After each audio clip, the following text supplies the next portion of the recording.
Hello, my name is Andrew Wong. I'm an advanced endoscopist at the University of Virginia and chair of the AGA Clinical Practice Updates Committee. I had the privilege of working with my distinguished co-authors, Dr. Ju-Ha Huang from Stanford University, Dr. Amit Bhatt from the Cleveland Clinic, and Dr. Peter Dragunov from the University of Florida on writing this AGA Clinical Practice Update commentary. Endoscopic submucosal dissection, or ESD, is now a procedure performed routinely in many U.S. medical centers.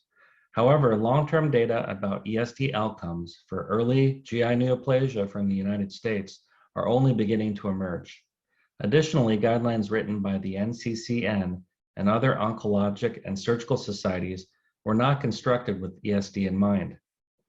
The purpose of this commentary was to provide advice regarding surveillance intervals using endoscopy and other relevant modalities after endoscopic removal of dysplastic lesions and early GI cancers with ESD, which was deemed pathologically curative.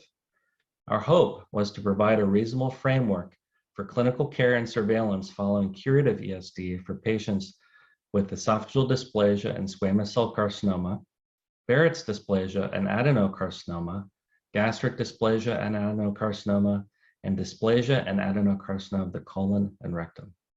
Generally speaking, patients with malignant lesions removed by curative ESD that possess a risk of lymph node metastasis should be surveilled more closely than those who had resection of dysplasia not associated with lymphatic spread.